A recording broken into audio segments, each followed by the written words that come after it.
matematika bayqashmi yoki ijod qilishmi? Bayqash degan gap fashion degan gap. U aslida ma'lum bir yerda bor. Uni biz ilgari bilmadik, endi bildik yoki bayqidik. Demak, buning asosi bor degan gap. Ijod qilish degan gap farming degan gap. Bu aslida bu narsa yo'q. Bu o'zimizning tafakkuri bilan, o'zimizning yangiligi bilan yangidan barliqqa keltirgan narsa degan gap. Shuna buning ma'nosi amniyatda matematika bu yerda bir misol. Butkul ilm-fan sistemasini demakchi-da, hamda shu matematikaga munosabatlik tafakkurni demakchi. Shu narsa zodi bayqashga kiramdi yoki ijod qilishga kiramdi. Hamda buning javobi ham bayqashga kirdi, ham ijod qilishga kirdi. Ikkilisiga tushdi. Dolqun Qodir iqtisod munbiridagi texmi ko'p mazmunlarni anglamoqchi bo'lsangiz, tövendagi undidar bilan aloqalashing. Jarayoni bundaq. Oldi bilan bayqash deyli. Fashion. Bayqash deganda qadimgi zamonlardan tortib, ilm-fan taraqqiy qilmagan, matematika taraqqiy qilmagan davrlarda oldi bilan mushu qonuniyatlar tabiat dunyosida bor. Lekin kishilar buni bayqab bo'lmagan, topolmaganda, bilmagandan biladigan holatga o'tkini bu bayqash bo'ladi. Ijod qilish emas, bayqash. Masalan, siziqning qonuniyati nima? Chambarning qonuniyati nima? To'rt bulug'ning qonuniyati nima? Bularning hammasini matematikalik formulalar orqali hisoblab chiqdi. İnsaniyat mush necha yuz yillik taraqqiyotda asta-asta hisoblab chiqdi. Bu jarayon aslida tabiat dunyosida bor bo'lgan narsalarni bir-birlab biz bayqidik degan gap. Biz ijod qilib olmadik.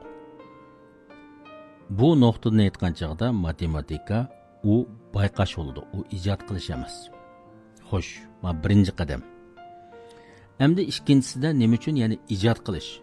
Farming deganga to'g'ri keldi deganda, bag'an siri bu matematika taraqqiy qilib, abstrakt tafakkurga, metafiziklik tafakkurga o'tgandan keyin bag'an siri buningki teoriyalar, buning qonuniyatlari inchikilab, bu tabiat dunyosida yo'q.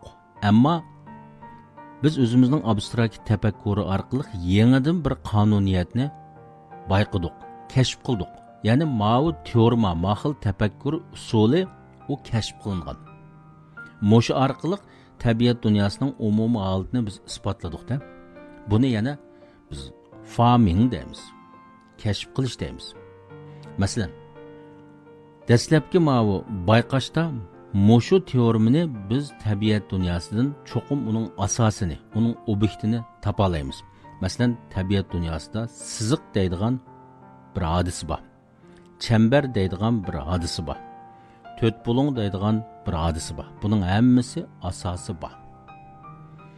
Endi matematika taraqqiy qilib, hozirgi zamon ilm-fan davriga kirgandan keyin bu cho'nqurladi. Uning bir qism obyekti tabiat dunyosida yo'q. Masalan, nol. Nolning roli intayin cho'ng. Ammo tabiat dunyosida nolga to'g'ri keladigan bir narsa yo'q. Ham manfiy son. Bu plus bilan minus, musbat bilan manfiy. Manfiy mavhum sonlarning hammasi tabiat dunyosida yo'q.